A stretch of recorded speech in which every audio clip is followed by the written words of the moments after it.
네, 주님을 아는 것이 우리의 힘입니다. 한 주간도 평안하셨습니까? 오늘은 존 파이퍼의 하나님을 기뻐하라 중에서 5장 성경에 대해서 함께 나누겠습니다. 하나님 안에서 기쁨과 행복을 누리고 싶으신가요? 그렇다면 이 책을 통해서 함께 알아가 보시죠. 존 파이퍼는 웨스트민스터 소유리 문답 1문을 이렇게 번역하는데요. 인간의 제일 드는 목적은 영원토록 하나님을 즐거워함으로써 하나님을 영원롭게 하는 것이다. 이런 관점에서 보면 하나님을 영원롭게 하는 것과 우리가 하나님을 즐거워하고 하나님 안에서 행복을 누리는 것은 결코 분리할 수 없는 것이죠. 오늘은 성경, 하나님을 기뻐하는 삶의 불씨에 대해서 함께 살펴보겠습니다. 성경은 하나님을 향한 기쁨을 지키도록 돕는 불씨와 같습니다. 여러분, 평범한 그리스도인의 삶은 회복과 갱신이 되풀이되는 과정이라는 걸 아십니까? 주님과 함께해도 어느 날은 심사가 뒤틀리고요. 어떤 날은 주님과 함께해도 매우 의기소침하고 낙심하여서 뒷마당에 주저앉아 엉엉 울고 싶어지기도 합니다. 주님과 함께하는 매일이 어제보다 더 달콤하지는 않습니다. 우리는 그것을 경험에서도 알고 성경으로도 알고 있습니다. 평범한 그리스도인의 삶은 회복과 갱신이 되풀이되는 과정이죠. 우리의 기쁨은 정적이지 않습니다. 이 기쁨은 실제 삶과 함께 부침을 거듭하며 늘 사탄의 공격을 받기 쉬운 기쁨인 것입니다. 그런 의미에서 우리가 하나님을 향한 기쁨을 지키도록 돕는 불씨는 무엇일까 하는 거예요. 하나님을 계속 기뻐하기 위해서는 우리에게 일이 필요합니다. 그 일은 싸움이죠.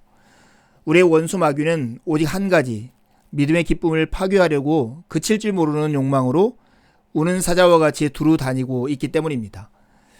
하지만 성령께서는 그 기쁨을 지키도록 우리에게 말씀의 검을 주셨습니다. 사탄이 기쁨의 불길을 잠재우려고 할지라도 하나님의 말씀 안에서 우리는 끝없이 불씨를 공급받습니다. 이번 장의 목표는 하나님의 말씀인 성령의 검을 착용하고 그것을 쳐서 하나님을 향한 우리의 기쁨을 지키도록 돕는 데 있습니다.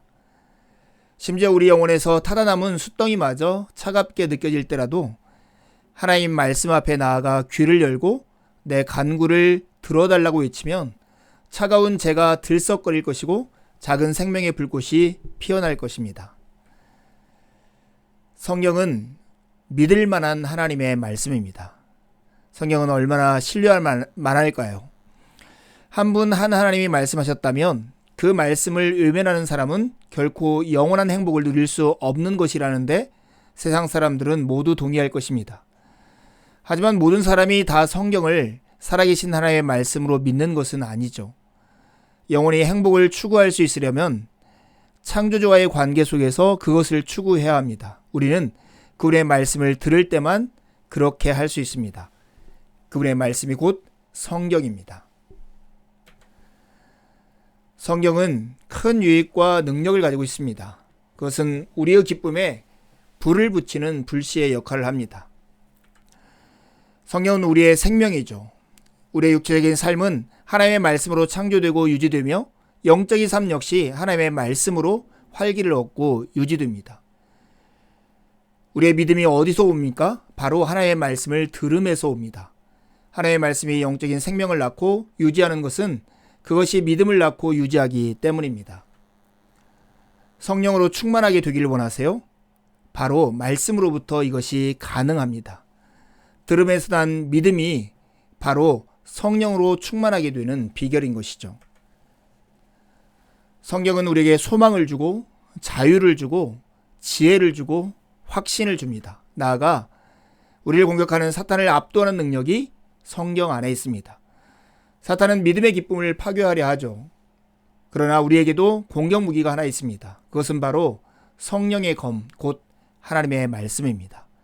하나님의 말씀에는 이와 같은 유익과 능력이 있습니다. 오늘 우리가 이 사실로부터 도전을 받아야 합니다. 늘 말씀을 묵상하고 암송하는 일이 우리에게 얼마나 중요한지를 새롭게 이해해야 합니다. 여러분, 성경을 소홀히 여기지 말고 날마다 그 말씀을 묵상하십시오. 성경은 하나님의 말씀입니다. 하나님의 말씀은 하찮은 것이 아니죠. 그것은 생명과 믿음과 능력과 소망과 지혜와 위로와 확신과 가장 막강한 원수를 향한 승리의 원천입니다. 그것은 가장 잘 알았던 사람들이 여호와의 교훈은 정직하여 마음을 기쁘게 하고 라고 말한 것이 어찌 놀랄 일입니까? 우리는 날마다 기쁨의 불에 하나님의 말씀의 불씨를 던져 넣을 수 있을까요? 그렇습니다. 시편 1편 1절과 2절에 이렇게 말씀하죠. 복 있는 사람은 악인의 꾀를 따르지 아니하며 죄인들의 길에 서지 아니하며 오만한 자의 자리에 앉지 아니하고 오직 여호와의 율법을 즐거워하여 그의 율법을 주야로 묵상하는도다. 우리는 결코 성경을 하찮은 것으로 취급하지 말아야 합니다. 우리가 또 하나 도전받아야 할 것은 말씀을 암송하는 것입니다. 검을 사용하려면 늘 검을 지녀야 합니다. 우리는 다윗과 같은 사람이 되어야 합니다. 내가 주의 법을 어찌 그리 사랑하는지요. 내가 그것을 종일 작은 소리로 읊조리나이다. 예배를 위해 그리고 영적 전투를 위해 하나님의 말씀을 암송하려고 애써 보십시오. 우리가 머릿속에 하나님의 말씀을 담고 다니지 않으면 그 말씀을 마음으로 음미하고 성령으로 사용할 수 없는 것입니다. 5만 번 이상 기도의 응답을 받은 고아들의 아버지라 불리는 조지 뮬러라고 하는 분이 있습니다. 조지 뮬러는 어떻게 자신의 시대를 열었는가? 우리가 질문하면 뜻밖의 기도가 아니라 말씀으로부터였습니다. 그는 이렇게 고백합니다. 지난 10년 동안 아침에 옷을 갈아입은 후 기도하는 것이 내 습관이었다. 그런데 이제서야 나는 내가 했어야 할 가장 중요한 것은 하나님의 말씀을 읽고 묵상하는 것임을 알았다. 주님의 귀한 말씀에 주께서 복 주시기를 몇 마디 간구한 후 먼저 하나님의 말씀을 묵상하기 시작했다. 그러면 몇 분 안에 내 영혼은 고백과 감사, 참회 혹은 간구에 이르게 되었다. 즉 나는 기도하지 않고 묵상에 몰두했을 뿐인데 그 묵상이 거의 즉시 기도로 변한 것이다. 기도의 아버지라 불리는 조지 뮬러의 고백이기 때문에 더 특별하게 다가오지 않습니까? 사랑하는 여러분, 정말 기쁨을 유지하기 위해서는 기쁨의 불씨와 같은 성경 말씀을 가까이 해야 합니다.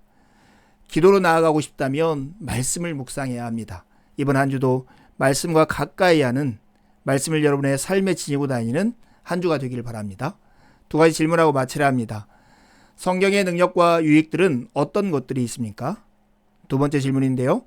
성경이 주는 유익을 누리려면 우리는 말씀을 묵상하고 암송하는 일이 중요한데 당신은 지금 어떻게 하고 있습니까? 한 주도 주님의 은혜를 의지해 살고 복된 주일에 함께 만나 기쁨으로 하나님을 예배하시죠. 감사합니다.